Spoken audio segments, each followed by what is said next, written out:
Hello दोस्तों, स्वागत है करियर रिफॉर्म चैनल में। मैं मनीष कुमार आज चर्चा करने वाले CS फुल कोर्स इन 2023।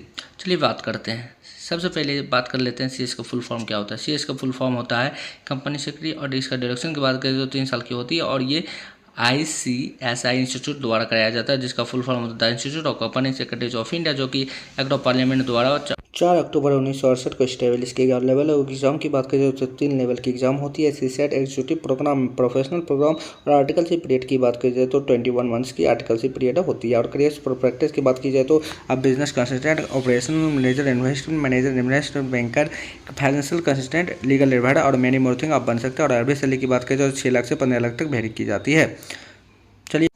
चलिए आप बात करते हैं एंट्री ऑफ CS कोर्स के बारे में। सबसे पहले अगर फाउंडेशन रोड से आप आना चाहते हैं तो सबसे पहले 10+2 का एग्जाम पास होना चाहिए, चाहे वो कोई भी स्ट्रीम में हो, आर्ट, साइंस, कॉमर्स स्ट्रीम में, एक्सक्लूडिंग फाइन आर्ट, मतलब फाइन आर्ट छोड़ा के, तो आप एलिजिबल हैं एडमिशन के लिए। और प्रोविजनल एडमिशन भी अलाउड है, लेकिन विदिन 6 मंथ के अंदर आपको सर्टिफिकेट प्रोवाइड करना होगा। और दूसरी रूट की बात करें, डायरेक्ट एंट्री रूट, मतलब जो बच्चे फाउंडेशन एग्जाम पास कर चुके हैं CMA का एंड CA का, या पोस्ट ग्रेजुएट हैं या ग्रेजुएट हैं, आर्ट, साइंस, कॉमर्स तीनों फैकल्टी में एडमिशन ले सकते हैं। आप डायरेक्ट एंट्री से एडमिशन ले सकते हैं। चलिए आप बात करते हैं CSET के बारे में। रजिस्ट्रेशन फ़ी की बात की जाए तो सबसे पहले एडमिशन फ़ी होता है 1500 रुपये, और एजुकेशन फ़ी होता है 3000, टोटल मिला के 4500 रुपये रजिस्ट्रेशन फ़ी होती है। और पेपर सेट CSET लेवल जो कि MCQ बेस्ड होने वाली है। पहला पेपर होते हैं बिजनेस कम्युनिकेशन जो कि 50 मार्क्स की होगी, दूसरा होगा legal aptitude and logical reasoning जो कि 70 मार्क्स की होगी, एंड तीसरा होता है इकोनॉमिक एंड बिजनेस एनवायरनमेंट जो कि 50 मार्क्स की होगी, और चौथा होता है करेंट अफेयर जो कि 30 मार्क्स की होगी। टोटल 200 मार्क की पेपर होती है, जो कि MCQ बेस्ड क्वेश्चन होने वाला है। चलिए अब बात करते हैं एग्जीक्यूटिव प्रोग्राम की।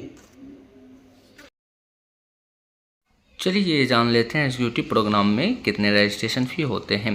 सबसे पहले अगर रजिस्ट्रेशन फ़ी की बात की जाए तो रजिस्ट्रेशन फ़ी फॉर जो कॉमर्स ग्रेजुएट होते हैं उनको 9000 रुपये लगते हैं, और रजिस्ट्रेशन फ़ी फॉर जो नॉन कॉमर्स ग्रेजुएट हैं उसको 10,000 रुपये लगते हैं। और अगर पेपर्स की बात की जाए तो टोटल 7 पेपर होते हैं, जो कि डिवाइडेड होते हैं 2 ग्रुप में। पहले ग्रुप की बात करते हैं, पहले ग्रुप में 4 पेपर होते हैं। पहला होता है jurisprudence, interpretations and general law जो कि 100 मार्क्स की होती है। और दूसरे पेपर होते हैं कंपनी लॉ एंड प्रैक्टिस जो कि 100 मार्क्स होती है। ये 2 भागों में बांटा गया है। सबसे पहला भाग होता है company law and principles and concept जो कि 60 मार्क्स की होती है, और दूसरे होते हैं कंपनी एडमिनिस्ट्रेशंस एंड मीटिंग्स जो कि 40 मार्क्स के होते हैं। और तीसरे पेपर होते हैं setting up of business, industrial and labour law जो कि 100 मार्क्स की होती है। इनको भी 2 भागों में बांटा गया। पहला है सेटिंग ऑफ अ बिजनेस जो कि 60 मार्क्स की होती है, और दूसरा इंडस्ट्रियल एंड लेबर लॉ जो कि 40 मार्क्स की होती है। अब बात की जाए चौथे को, तो चौथे होते हैं corporate accounting and financial management जो कि 100 मार्क्स होती है। इसको भी 2 भागों में बांटा गया है, कॉर्पोरेट अकाउंटिंग जो कि 60 मार्क्स की होती है, और फाइनेंशियल मैनेजमेंट जो कि 40 मार्क्स होती है। चलिए अब बात करते हैं ग्रुप 2 की। इसमें 3 पेपर होते हैं।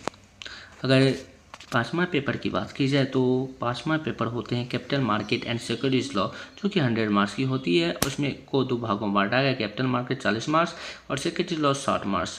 अगर छठे की बात की जाए तो economic, commercial and intellectual properties law 100 marks की होती है। इसको भी 2 भागों में बांटा गया है, इकोनॉमिक एंड कमर्शियल लॉ जो कि 60 मार्क्स की होती है, और इंटेलेक्चुअल प्रॉपर्टीज लॉ जो कि 40 मार्क्स की होती है। अगर 7वें पेपर की बात की जाए तो टैक्स लॉ एंड प्रैक्टिस जो कि 100 मार्क्स की होती है, उसमें 2 भागों में बांटा गया, डायरेक्ट टैक्स 7 मार्क्स और इनडायरेक्ट टैक्स 40 मार्क्स।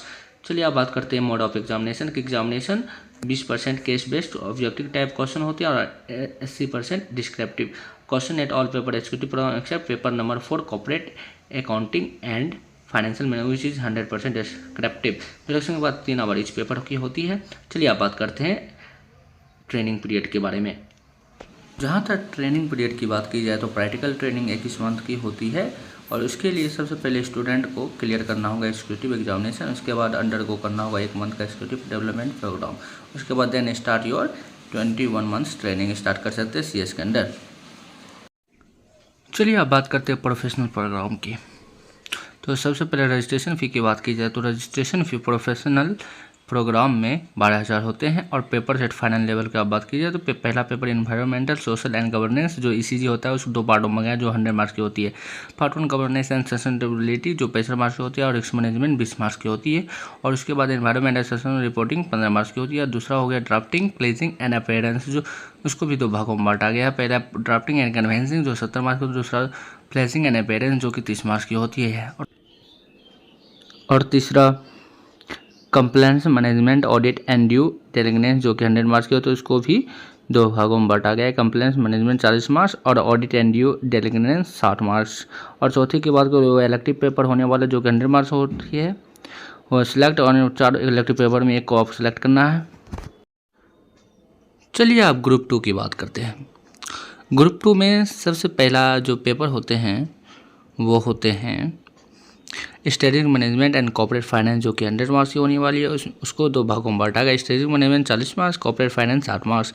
और छठे पेपर जो कॉर्पोरेट रिस्ट्रक्चरिंग, वैल्यूएशन एंड इंसॉल्वेंस जो कि 100 मार्क्स की होने वाली है उसको भी 2 भागों में बांटा। कॉर्पोरेट रिस्ट्रक्चरिंग जो 40 मार्क होती है और वैल्यूएशन 20 मार्क्स। और एक तीसरा भाग भी बांटा गया insolvency, liquidation and winding up 40 marks की होती है।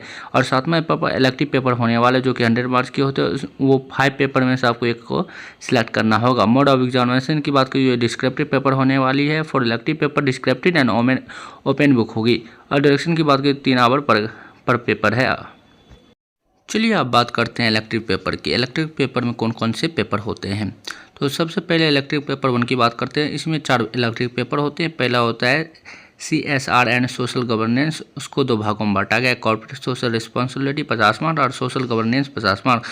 और दूसरा पेपर होते हैं इंटरनल एंड फॉरेंसिक ऑडिट, इसको भी 2 भागों में बांटा गया। इंटरनल ऑडिट 60 मार्क्स के और फॉरेंसिक ऑडिट 40 मार्क्स के। और तीसरे होते हैं intellectual property rights, law and practice, उसको भी 2 भागों में बांटा गया है जो कि 100 मार्क्स की होने वाली है।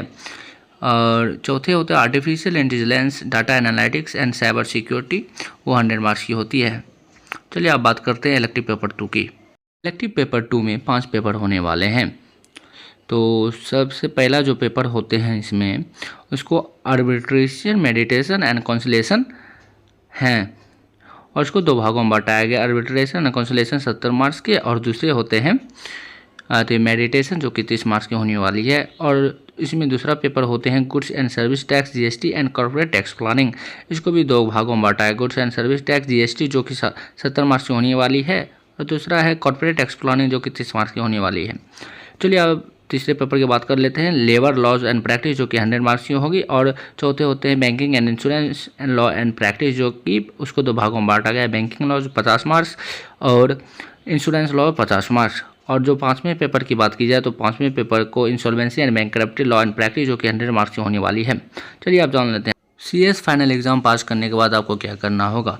After the completion of CS final exam you have to apply the membership of CS to ICSI, मतलब इंस्टीट्यूट को आप मेंबरशिप अप्लाई करना पड़ेगा। जब आप मेंबरशिप रिसीव कर लिया तो आप फाइनली CS बन जाइएगा। तो इसी तरह नए नए जानकारी के लिए हमारे चैनल को फॉलो कीजिए, सब्सक्राइब कीजिए एंड लाइक एंड शेयर करना मत भूलिएगा। Good bye and take care. मिलते हैं नई जानकारी के साथ।